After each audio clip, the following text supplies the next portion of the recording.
好多人以為當父母做咗一個重要決定，心就會安定落嚟，好似只要方向揀啱，後邊就自然順利。但係如果你真係走過，你就會知道真正嘅考驗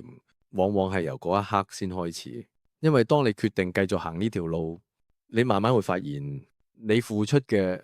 從來唔只係時間同金錢，而係每日一次又一次嘅內心考核。有一段時間啦，孩子嘅成績冇乜明顯進步啊，唔係退步，反而係最磨人嗰種狀態。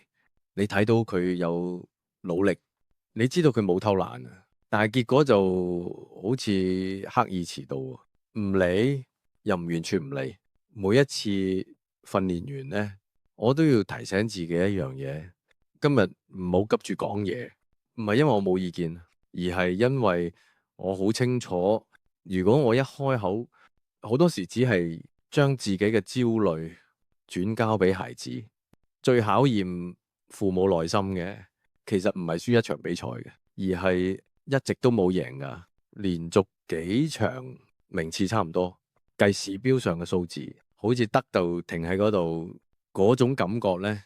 會慢慢侵蝕你嘅信心。你會開始反覆問自己：係咪我方法錯咗？係咪我太執着？係咪應該換條路？定係應該停一停？而呢啲問題唔係一個月嚟一次啊，係幾乎每日都會敲你一次門。有一次喺車入邊，孩子突然間問我一句：點解我練咗咁多，都好似冇快好多？嗰一刻，我真係好想俾佢一個答案啦，想話俾佢聽原因、方法啊、時間點啊，甚至想幫佢計埋將來。但係最後我只係講咗一句：我唔知道幾時會見到結果，但我知道你冇偷懶。講完嗰句，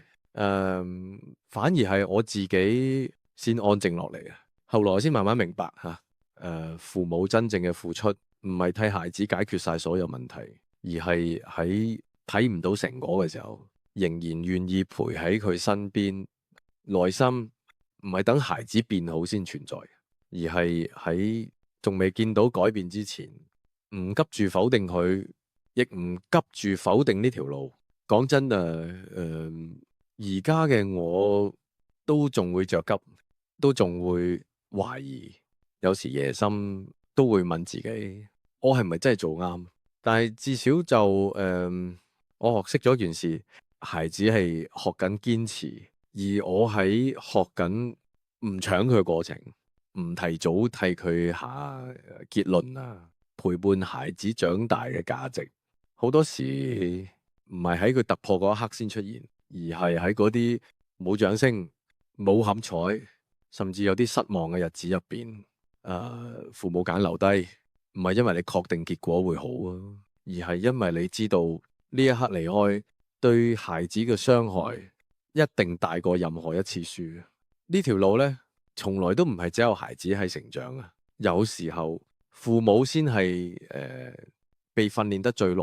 最辛苦，亦都最沉默嘅嗰一個。特別係母親，佢哋好少出聲，但係每一個清晨呢，每一次接送啦，每一份忍住唔講出口嘅情緒，全部都係用內心堆出嚟嘅陪伴。孩子學緊嘅唔止係技能，而係就算慢都唔放棄。孩子喺壓力入邊學行路，而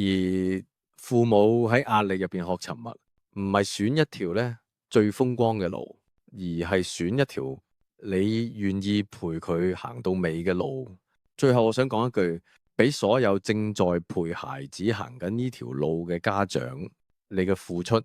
未必即刻變咗成績，但係一定會變成孩子將來面對世界嘅底氣。有時真正被訓練嘅